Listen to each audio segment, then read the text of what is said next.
You are looking at Julian's pronunciation guide, where we look at how to pronounce better some of the most mispronounced words in the world, like this other curious word. But how do you say what you're looking for today?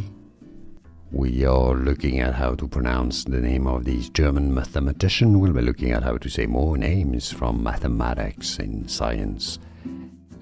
So he named a substitution in calculus. Weierstraß is how it's said in German, okay? Spelled with double S at the end in English. Weierstraß, or Weierstraß, I guess, in English. Weierstraß.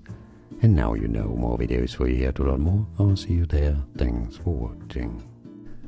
Here are more videos on how to pronounce more confusing words and names too many mispronounced. Like this video if you found it useful. I appreciate your support. I'll see you soon and thanks for watching.